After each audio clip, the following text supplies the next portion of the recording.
Expand your mind and enrich your world. It's time for another outstanding podcast from ICRT. This is Taiwan Talk. This is Taiwan Talk on ICRT. This Saturday, voters all over Taiwan are going to be heading to polling stations to cast their ballots in a whole range of elections, everything from city mayors and county magistrates to council members and township chiefs. Today in the show, we're going to focus on just one of these races in just one city, the race for Taipei mayor.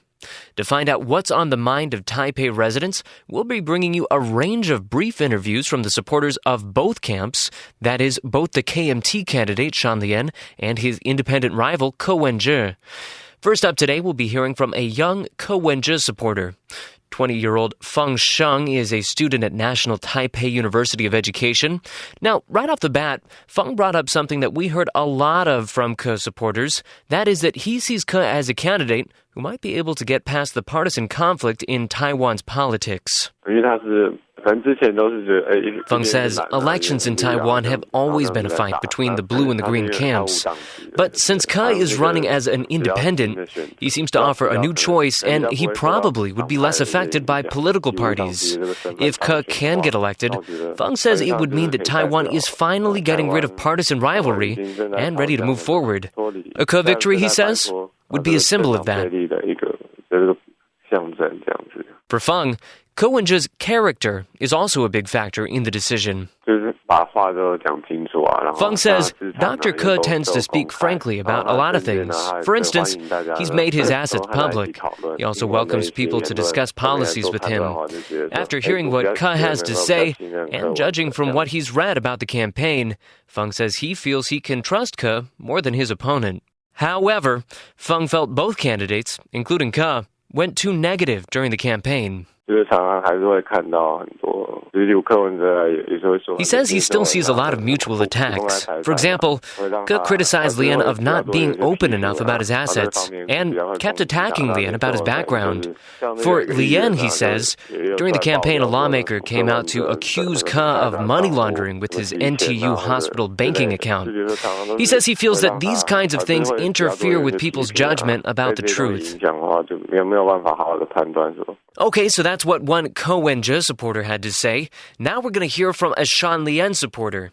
Li Runan is a 45-year-old kindergarten director, and she says Lian's experience in the financial industry and as the chairman for the Taipei Smart Card Corporation show he has a strong background in economics. She says so far we've seen a lot of politicians who come from the field of law, and those people can talk well, but they're probably weaker on economic issues. With Lian's economic background, hopefully he'll be able to deal with the economic problems in Taiwan in a better way. She says that she is a blue camp supporter, but party affiliation aside, policy also matters to Miss Lee. She says she's heard some of his policies about urban renewal and also his plans about helping young people's futures. Miss Lee feels these are important issues, and she's glad Lian's policies include them. Unlike our last interviewee, Lee felt relatively good about the tone of this election.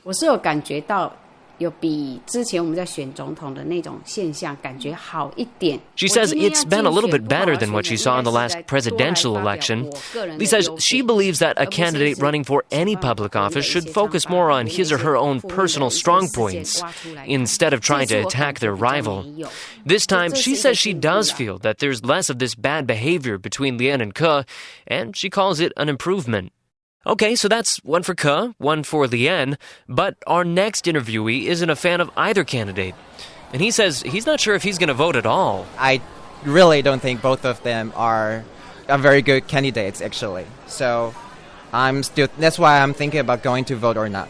But if I have to make a choice, I probably will vote Ko Wen-je. If I have to. This is Donald Yue. He's 32 years old and teaches Korean, and he says it's not just Taipei. He's disappointed in most of Taiwan's politicians. Like, we only have Minjindang and Kuomintang only. Like, we don't have other, third power to speak for the citizen. It's one of the things that I think is kind of pathetic in Taiwan. He says he doesn't think either party is really representing what the people want right now. I think the most important thing is our economy now. But all the parties are only thinking about their benefits, like who can be the president for the next 4 years, something like that. So it's kind of sad, I think.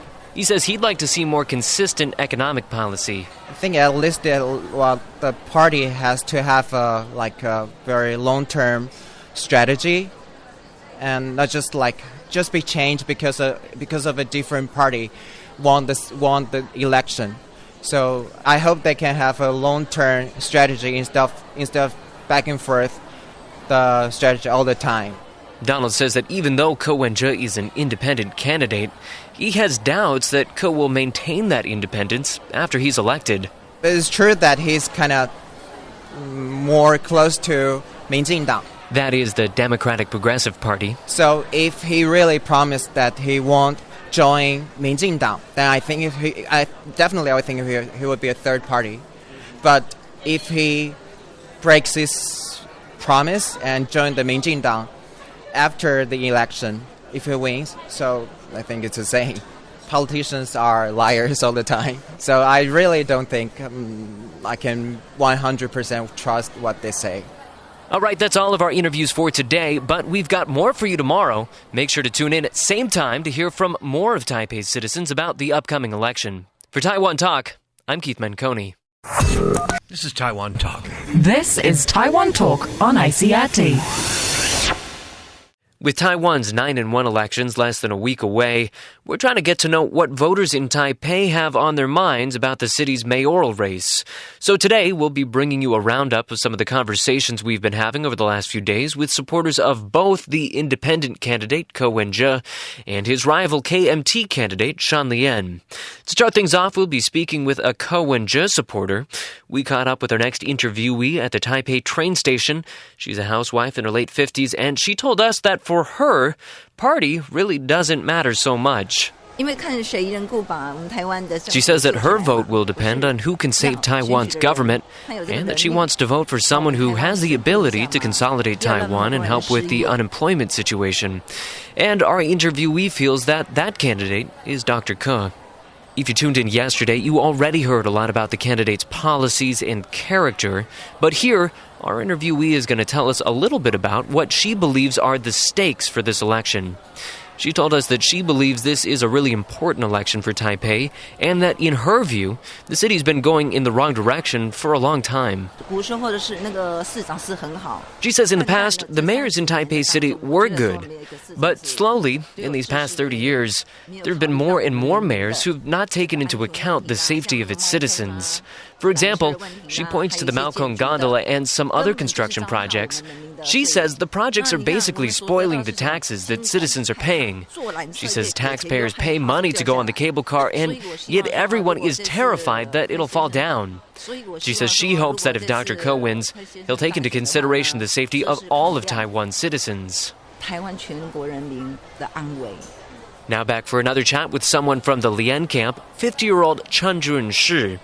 He says even though Lian is a political novice, he supports the candidate because Lian still has more experience in government affairs than his opponent. Chen told us that the fact that Lian's father is a political veteran will help. In addition, Lian used to be in charge of the Taipei Metro Company, and in Chen's opinion, Lian did a good job. He says now the Taipei MRT is a good system. Chen also says that Lian has good management abilities and that he'll be able to bring new methods of management to the government. During our interview, Chen pointed out that Lian studied management in the U.S., and that experience should be a plus for Taipei residents. Also, he thinks Lian has a better understanding of international affairs. Chen says the political party of the candidates also isn't a major issue for him. He says he's going to choose the candidate that is more capable.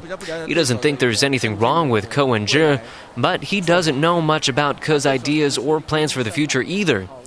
And he says because Ke is a doctor, he might be less knowledgeable in management and public affairs. All right, now turning it over to another Ko Wen-je supporter. I think I am a big supporter of his, and the reason I vote is because the other candidate, to me, is too lousy. This is Stella Gao. She's in her 30s and works in sales for the textile industry. Like some of the other people we've heard from, she also believes Ke is a nonpartisan candidate. The other reason I want to vote for him is he will be able to combine other parties to work for him and support him to be elected. She says the biggest issue for her is the environment of Taipei City. Ke is a doctor, and I think he will be able to keep the city improvement, and they will be able to make Taipei City become a better city to me. And maybe sometimes it's because of the economic and the whole environment for the young people. It's not that good. And I'm hoping because Ke this time he's represent for any party in Taiwan for now. So I think he will be able to let us have more choice to be able to vote for the people who does not represent any parties, and we will be able to create another kind of political environment. Okay, so to close out this series, we're going to bring you a conversation we had with a pair of friends at a food court in Taipei who are coming at this election from, I think, two pretty different directions. First up is Wang Changxiu. She's 66 and works as an exporter to China. She says she supports Shan Lian, and for her, his family background is actually a plus. Ms. Wang says she thinks Lian's family connections will be helpful in his administration. And at the same time, she says he's rich enough already. So she hopes if he takes office, he won't engage in any corrupt practices. Like a lot of people we spoke to, improving the economy is a big issue for Ms. Wang. And one of her biggest concerns is that Taiwan is becoming more internationally isolated. She says that she feels that Taiwan's competitiveness internationally and in Asia is pretty weak. And she definitely leans more towards the KMT, so she's hoping that if Lian does win, he'll be able to help maintain good relations with China, and that doing so would slowly and stably grow Taiwan's economy. When we spoke, Ms. Wang expressed concerns about any candidate with ties to the DPP. She says that she thinks that Ke Wen-je is well qualified in many areas, and that she doesn't believe that he's as, quote, deep green as people have been saying. But because Ke will still need DPP support, she's worried that he'll be kidnapped by the party. So listening in on this whole conversation was a friend of our interviewee who we're going to meet now. This is Ms. Huang, who's in manufacturing and is also in her 60s. Ms. Huang told us that she comes from a well-off family. They've got 2 homes in Taipei, and in her family, she's the odd one out in this case. They're all voting for Shan Lian. But she says she can't, because she's worried he's only going to look out for those who have money. In her view, she believes that Shan Lian's world is filled with the rich and wealthy, and that he can't see the type of life that common people live. All right, that's the show for today. I want to thank all the people who participated in our interviews. If you missed yesterday's show, you can catch it online on the Taiwan Talk podcast stream, both on iTunes and the ICRT website. Stay tuned for ICRT for more election coverage as we approach the big election this Saturday. For Taiwan Talk, I'm Keith Menconi.